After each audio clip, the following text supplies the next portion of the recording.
Hello everyone. तो फिर से स्वागत है आप सभी का आपके अपने चैनल न्यूटन 9.8 में। और आज हम लोग इस वीडियो में सर्कुलर मोशन के बारे में कुछ क्वेश्चंस डिस्कस करने वाले हैं। और ये एक तरीके से कैनेमेटिक्स ऑफ सर्कुलर मोशन का लास्ट वीडियो है।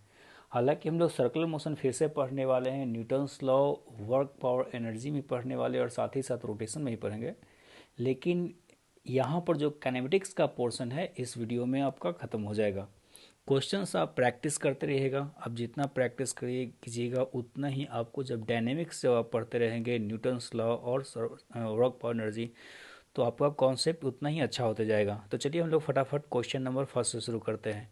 तो क्वेश्चन नंबर 1 में दिया हुआ कि a particle is moving in circular motion with constant omega is equal to pi radian per second. Omega दिया हुआ है जो कि कांस्टेंट है, radian per second in radius of 2 metres. तो हम लोग वैल्यूज़ को पिकअप कर लेते हैं, pi and 2 metres. Then find, आपको निकालना है displacement and distance in 2 seconds, average velocity in 2 second, average acceleration in 2 seconds. तो हर चीज़ को आपको 2 सेकेंड में कैलकुलेट करना है। तो चलिए हम लोग सोल्यूशन शुरू करते हैं। तो सबसे पहले तो हम लोग एक रफ डायग्राम बना लेते हैं ताकि हम लोग को आइडिया लगे कि सिचुएशन में डायग्राम हो क्या रहा है इस क्वेश्चन में। तो इससे हम लोग को सिचुएशन थोड़ा ज़्यादा अच्छे से पता चलेगा। तो पार्टिकल जो है सर्कुलर मोशन कर रहा है, ठीक है। तो कुछ इस तरह से सिचुएशन है आपका। तो पार्टिकल जो है दिया हुआ है कि सर्कुलर मोशन आपका कर रहा है, और पार्टिकल को हम लोग कहीं शुरुआत, स्टार्टिंग पोजीशन हम लोग कहीं ले सकते हैं। अगर क्वेश्चन में नहीं मेंशन कर रखा है कहाँ है, तो आप कहीं ले लीजिए जो कि सबसे आसान हो, तो आपका आंसर में इफेक्ट नहीं पड़ेगा। तो हम लोग सपोज करिए कि t is equal to zero पे पार्टिकल को जो है t is equal to zero पे यहाँ ले लेते हैं स्टार्टिंग पॉइंट पे। T is equal to zero पे यहाँ है, जो रेडियस है आपका 2 मीटर्स है रेडियस। ये वैल्यू जो हो गया आपका कितना हो गया है 2 मीटर्स। तो चलिए हम लोग क्वेश्चन को देखते हैं। तो ओमेगा कांस्टेंट है, तो ओमेगा अगर कांस्टेंट है तो हम लोग ये लिख सकते हैं, कांस्टेंट वेलोसिटी से चल रहा है तो उसका जो एंगुलर डिस्प्लेसमेंट थीटा होगा हम लोग डायरेक्ट वेलोसिटी टू टाइम बोल सकते हैं।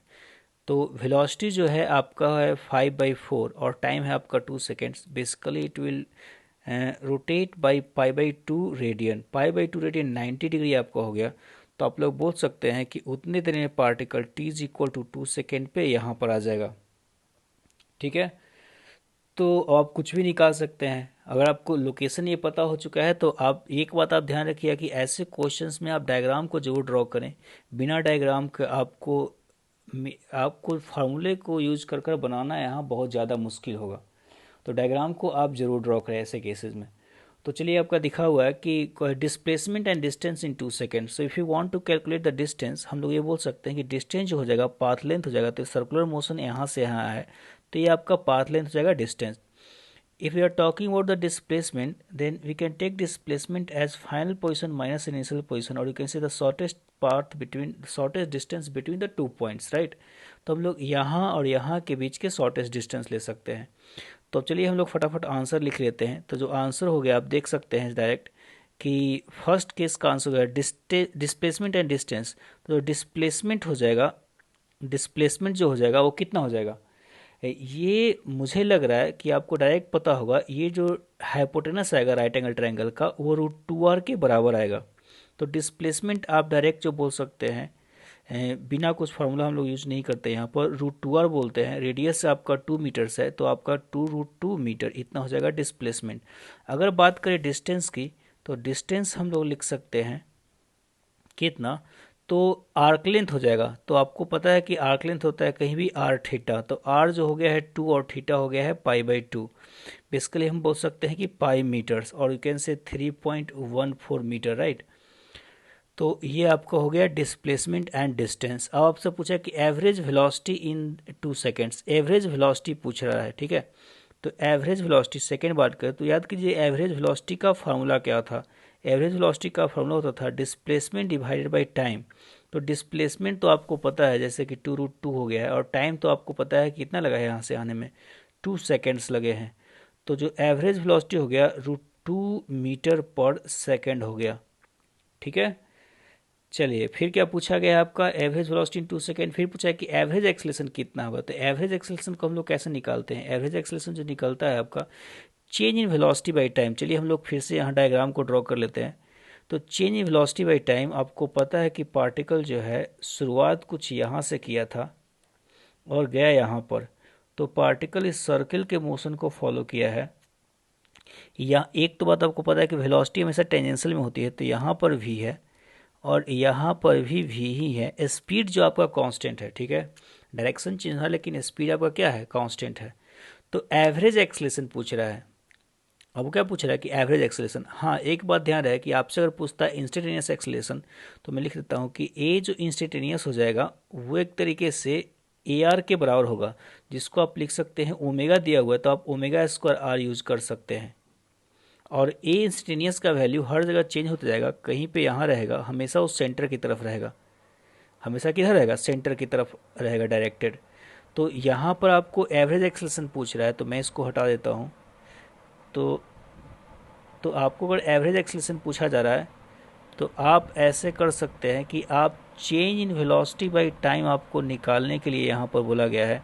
तो इनिशियल वेलोसिटी ऊपर की तरफ है, फाइनल वेलोसिटी लेफ्ट की तरफ है, तो हम लोग ये बोल सकते हैं कि this is the value of v initial and this is the value of v final. तो इतना हो चुका है। और आप अगर चेंज वेलोसिटी निकाल सकते हैं, देखिए वी इनिशियल का ही वैल्यू वी ही है, वी फाइनल का ही वैल्यू क्या है, वी ही है। तो डेल्टा वी का वैल्यू होता है आपका v final minus v initial. तो आप देख सकते हैं जो वेक्टर है राइट एंगल पे वेक्टर है और डेल्टा वी का वैल्यू कुछ इस तरह से आ जाएगा। आपको पता है कि वेक्टर ए माइनस बी कैसे निकालते थे पैरेललोग्राम में, तो हम लोग पैरेललोग्राम को एग्जैक्टली फॉलो कर रहे हैं। तो हेड जो होगा वी फाइनल की तरफ होगा रिजल्टेंट का, डेल्टा वी का हेड किधर होगा, वी फाइनल की तरफ, और टेल किधर होगा, वी इनिशियल की तरफ, ठीक है। तो मैं डेल्टा वी अब वहाँ निकाल दिया, उसका जो वैल्यू आएगा वो तो देखना बिल्कुल ही आसान है। डेल्टा वी का जो वैल्यू आएगा वो राइट एंगल ट्रायंगल पे है जिसमें दोनों साइड्स इक्वल है राइट एंगल ट्रायंगल के, तो आप √2 ही बोल दीजिए, हो गया डेल्टा वी। और वी का वैल्यू कितना होगा, तो √2। आपको पता है कि ओमेगा कांस्टेंट ओमेगा रहता है, तो किसी भी मोमेंट पे आप वेलोसिटी जो बोल सकते हैं, स्पीड सॉरी बोल सकते हैं, ओमेगा इंटू क्या बोल सकते हैं, आर। तो ओमेगा का वैल्यू है √2। ओमेगा का वैल्यू कितना है, तो आपका है कितना, π/4, और आर का वैल्यू है 2। तो शायद आप इसको लिख सकते हैं कि π/√2 π/2, ओके, दिस विल मीटर पर second. So this is the value of change in velocity, this will the value of change in velocity. और आपको कैलकुलेट करना है ए एवरेज, तो ए एवरेज को आप लिख सकते हैं delta we by delta T.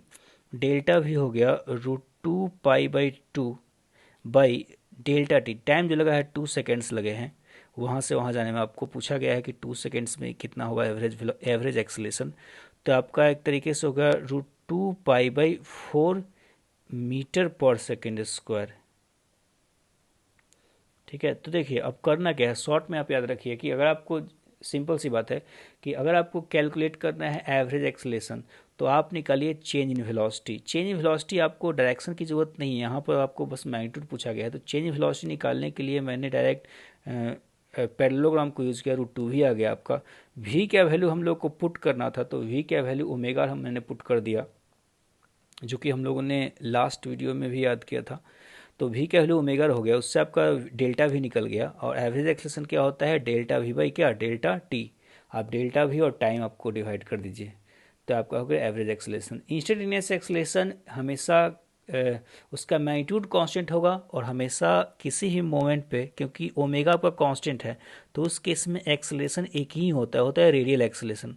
So radial instantaneous acceleration आपका रेडियल एक्सेलेरेशन के बराबर हो जाएगा। तो आपसे पूछा जाए कि अगर नोट आपसे सपोज कीजिए पूछा जाए, नोट्स आपसे अगर देखा जाए, तो हम लोग बोल सकते हैं कि इंस्टेंटेनियस एक्सेलेरेशन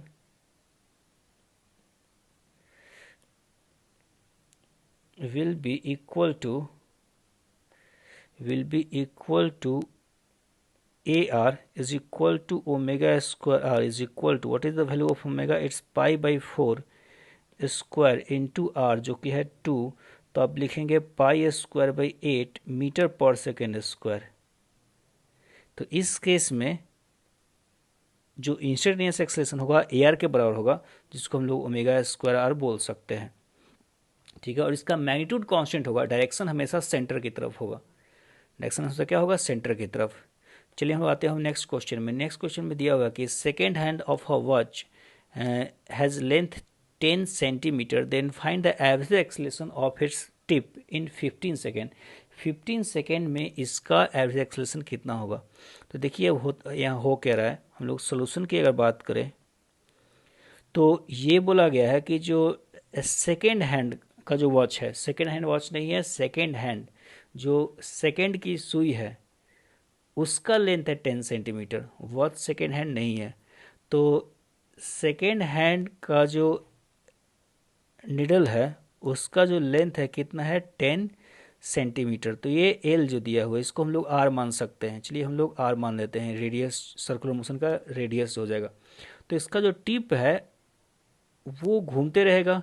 तो इस पूछ रहा है कि इस टिप का एवरेज एक्सेलेरेशन कितना होगा 15 सेकेंड में। तो सोचिए कि 15 सेकेंड में आ कितना जाएगा। 15 सेकेंड में वो यहाँ से चलकर यहाँ आ जाएगा, एक तरीके से यहाँ चलकर कहाँ आ जाएगा, यहाँ।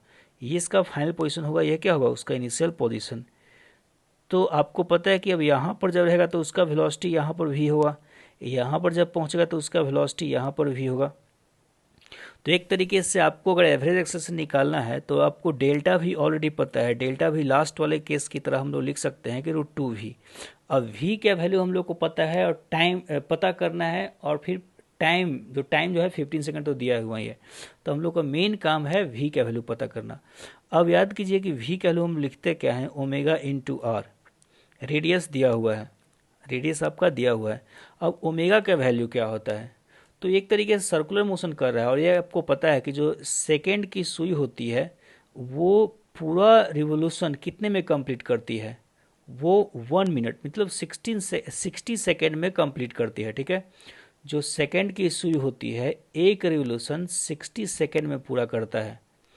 तो 60 सेकेंड में अगर पूरा करता है तो यहाँ पर जो होगा ओमेगा का वैल्यू आप लिख सकते हैं। ओमेगा का वैल्यू हो जाएगा, थीटा हो जाएगा 2 पाई एंगल वो चलेगा पूरे 60 सेकेंड में। ओमेगा का जो वैल्यू हम लिखने की कोशिश करें तो 2 पाई हो जाएगा। देखिए ओमेगा क्या हो सकता है, delta theta by time. What is the value, how we define the omega, it is displacement by time. तो omega is equal to delta theta by delta T आप बोलते हैं। तो डेल्टा थीटा आपका हो जाएगा 2 पाई, और टाइम कितना लगता है उसको 60 सेकेंड। तो हम लोग ओमेगा इतना बोल सकते हैं। तो उस ओमेगा का वैल्यू अगर हम लोग यहाँ पर पुट करें तो 2 पाई/60 बोलेंगे। और आर का तो वैल्यू आप छोड़ दीजिए अभी आर की तरह, तो आप इसको लिखिएगा कि πr/30। So this will be the value of v, velocity, right. आपसे पूछा गया है कि a average, what is the value of a average. So it should be √2v by change in velocity. Wait, हम लोग एक लाइन और लिख लेते हैं। हम लोग यहाँ बोल सकते हैं कि ए एवरेज जो हो जाएगा change in velocity by total time. तो आप और इसको ऐसे सॉल्व करेंगे तो आ जाएगा आपका कितना, चेंज इन वेलोसिटी जो हो जाएगा √2v। हालांकि लिखना वो बेकार ही है, हम लोगों ने ऑलरेडी √2v का वैल्यू कैलकुलेट कर रखा है। तो चेंज इन वेलोसिटी का जो हम लोग एक बार लिख लेते हैं इसको, √2v बाई टाइम आप करेंगे। √2v का वैल्यू √2 और v का जो वैल्यू हम लोगों ने कैलकुलेट करा πr/30, right. And what is the value of time, they are asking in 15 second basically. मतलब यहाँ से यहाँ आने में जो टाइम लगा उसको, यहाँ से यहाँ आने में जो टाइम लगा कितना लगा है, 15 सेकेंड्स लगा है। तो टोटल टाइम हो जाएगा 15 सेकेंड्स। तो आप जब इसको कैलकुलेट करेंगे तो ये जो हो जाएगा आप लिखेंगे √2 pi, the value of R is 10 centimetre. तो आप इसको 10 छोड़ सकते हैं, डिवाइडेड बाई 30 इंटू 15, राइट। तो आप इसको कट कर दीजिए, 44 जगह तो हो जाएगा √2 पाई/45। इसको आप बोल सकते हैं सेंटीमीटर पर सेकेंड स्क्वायर। इसका जो आंसर आप लिख सकते हैं सेंटीमीटर पर सेकेंड स्क्वायर। मीटर में कन्वर्ट करना तो आप 100 से डिवाइड कर सकते हैं इसको। तो ये आपका हो जाएगा ए एवरेज। ओके, चलिए हम लोग आते हैं नेक्स्ट केसेस में। उसको हम लोग बोलेंगे non uniform circular motion with constant angular acceleration. मतलब इस केस में अल्फा कांस्टेंट है। ये बोलिए कि non uniform circular motion with constant acceleration, ठीक है। हाँ, एंगुलर एक्सेलेरेशन बोलना जरूरी है क्योंकि आप एक्सेलेरेशन का मतलब आप लीनियर भी समझ सकते हैं, तो सॉरी, आपको इसको पूरा बोलना पड़ेगा, non uniform circular motion with constant acceleration. तो देखिए यहाँ पर जिस तरह से आप याद कीजिए, नॉन यूनिफॉर्म मोशन मतलब हम लोग पढ़ते थे वेलोसिटी, जिस तरह से हम लोगों ने लीनियर मोशन को 3 पार्ट में डिवाइड किया था, motion with constant velocity, then motion with constant acceleration, then motion with variable acceleration. तो यहाँ पर भी वही केस है कि हम लोगों ने जो अभी डिस्कस किया जस्ट इसके पहले, उसको हम लोगों ने पढ़ा motion with constant angular velocity, अब हम लोग पढ़ रहे हैं motion with constant angular acceleration. तो जिस तरह से वहाँ पर आपका 3 फार्मूला आया करता था, v is equal to u plus a t, आप पढ़ा करते थे वी ए स्क्वायर, और you can say s is equal to u t plus half a t square, generally हम लोग इसको दूसरा फॉर्मूला मानते हैं, v s square is equal to u s square plus 2as। तो उस तरीके से यहाँ पर भी आपके 3 फार्मूले आएंगे, डेरिवेशन एग्जैक्टली सेम होगा। तो वहाँ बोल सकते हैं वी का वैल्यू ओमेगा हो जाएगा, इनिशियल का omega naught plus alpha t आप बोल सकते हैं, एस की जगह पे थीटा हो जाएगा एंगुलर डिस्प्लेसमेंट, तो delta theta is equal to आप बोल सकते हैं omega naught t plus half alpha t square. Omega naught initial velocity हो जा रहा है, एंगुलर वेलोसिटी, और फिर आप बोल सकते हैं कि omega square is equal to what, omega naught square plus 2 alpha delta theta, 2 alpha delta theta. ठीक है, तो इस तीनों फार्मूला को आप कांस्टेंट एक्सेलेरेशन तभी वैलिड है if alpha is equal to what, it should be constant. तो आप इस तीनों फार्मूले को यूज यहाँ पर भी कर सकते हैं। तो इसी कारण से सर्कुलर मोशन का जो कैनेमेटिक्स है एक तरीके से आसान होता है, क्यों, क्योंकि हम लोगों ने लीनियर मोशन में इन सारे फार्मूले को पढ़ रखा होता है, इन सारे फार्मूलों को पढ़े हुए होते हैं हम लोग। ठीक है, चलिए हम लोग तो इस पे क्वेश्चन शुरू करते हैं। तो क्वेश्चन दिया हुआ कि particle charge from rest has constant angular acceleration, हम लोग को वैल्यू ये दिया हुआ है कि alpha is equal to π/8 radian per second square, rotating with in a circle of radius 2 metre. Radius 2 metre आप पिकअप कर लीजिए, यहाँ से पिक कर लीजिए, रेडियस 2 मीटर है दिया हुआ। देन फाइंड, आपको एंगुलर डिस्प्लेसमेंट निकालना है 4 सेकेंड में, आपको displacement and distance in 4 second निकालना है। अब देखिए लीनियर चीज़ें निकालनी है, फर्स्ट में एंगुलर चीज़ निकालना है और सेकेंड में क्या निकालना है, लीनियर, और फिर आपको थर्ड में भी आपका लीनियर चीज़ ही निकालना है, ए टी और एयर निकालना है। ए टी और एयर आपको फार्मूला याद रहना चाहिए। तो इन सारे वैल्यूज को निकालने हैं। तो हम चलिए फर्स्ट में तो आपका एंगुलर डिस्प्लेसमेंट, तो आपको तो पता ही है कि डेल्टा थीटा जो होता है ओमेगा नॉट टी प्लस क्या होता है हाफ अल्फा टी स्क्वायर। आप इसको पुट कीजिएगा तो ओमेगा नॉट टी जीरो हो जाएगा, क्योंकि ओमेगा जीरो दिया है। टाइम का वैल्यू हम लोग को लेना है 4 second plus half the value of alpha is π/8 into time is 4 square, times कितना है हो जाएगा। तो आप देखेंगे यहाँ से जो एंगुलर डिस्प्लेसमेंट आ चुका है आपका पाई आ गया। ठीक है, तो पाई रेडियन आपका जो है एंगुलर डिस्प्लेसमेंट का वैल्यू है। अब देखिए अगर पाई रेडियन है तो एक तरीके से यहाँ डायग्राम को दिखाना काफ़ी आसान है। हम लोग डायग्राम को कुछ इस तरह से दिखा सकते हैं। चलिए हम लोग स्क्रॉल बैक करते हैं, नीचे जाते हैं हम लोग। हाँ, तो डायग्राम को दिखाना बिल्कुल ही आसान है। पाई का मतलब होता है 180 डिग्री। तो हम लोग ये बोल सकते हैं कि अगर पार्टिकल ने सर्कुलर मोशन कर रखा है तो वो पार्टिकल हम लोग कुछ यहाँ से लेकर उसको हम लोग यहाँ लेकर चले जाएंगे। तो यहाँ से यहाँ गया है, आपका देख सकते हैं एंगल जो हो गया है पाई रेडियन हो चुका है। यहाँ पर उसका अगर इनिशियल वेलोसिटी तो होगा, एक्चुअली इनिशियल वेलोसिटी है नहीं, हम लोग को बोलना हो गलत है, क्योंकि पार्टिकल जो है मोशन रेस्ट से शुरुआत करता है। लेकिन यहाँ पर हम लोग बोल सकते हैं इसका जो फाइनल वेलोसिटी हो जाएगा यहाँ हो जाएगा। तो ये होगा आपका फाइनल वेलोसिटी, इसे जाते रहेगा। इनिशियल वेलोसिटी आप बोल सकते हैं यू का वैल्यू यहाँ से जस्ट जीरो है, धीरे धीरे एक्सेलेरेट होते जा रहा है। अब चलिए हर चीज़ को हम लोग निकालते हैं। डिस्प्लेसमेंट एंड डिस्टेंस निकालना है, बिल्कुल ही आसान है। अगर आपको डायग्राम पता है, डायग्राम सबसे पहले फिजिक्स में और क्वेश्चन आपको बनाया तो सबसे पहले आप डायग्राम ड्रॉ कीजिए कहीं भी। तो आपको डिस्प्लेसमेंट एंड डिस्टेंस पूछा गया, तो डिस्प्लेसमेंट कितना हुआ है, इनिशियल पॉइंट यहाँ है, फाइनल पॉइंट यहाँ से अब कहाँ गया, यहाँ गया है। तो this is the value of displacement. So you can say that delta s is equal to 2r के बराबर हुआ है। डायरेक्शन नेगेटिव एक्स डायरेक्शन में हुआ है तो आपको आई कैप जे कैप लगाना, तो माइनस आई कैप आप लगा सकते हैं।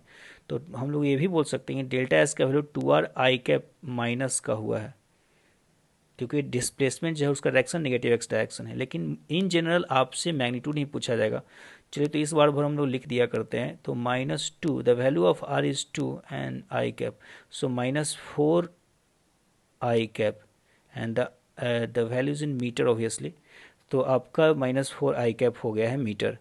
जो डिस्टेंस का बात करें तो डिस्टेंस जो हो गया है आप देख सकते हैं आर थीटा आप क्या करते हैं, तो आर थीटा जो हो गया, आर तो आपका 2 मीटर है और थीटा पाई है, तो आपका 2 पाई मीटर हो गया है। डिस्टेंस में कोई वेक्टर नहीं होता है, स्केलर क्वांटिटी है ये। चलिए हम लोग को बात करते हैं ए टी और a r at t is equal to 4 second. तो उस मोमेंट पे t is equal to 4 second पे आपसे पूछा गया है ए टी और ए आर। तो ए टी जो होगा, आपको तो ये तो बात तो पता है कि ए टी जो होता है उस हमेशा टेंजेंशियल में ही होता है, और इस केस में तो गारंटी वेलोसिटी के डायरेक्शन में होगा। ए आर जो होता है कुछ इस डायरेक्शन में होगा, रेडियल एक्सेलेरेशन। अब सबसे पहले ए टी अगर पूछा तो ए टी का एक ही फॉर्मूला होता है अल्फा इंटू आर।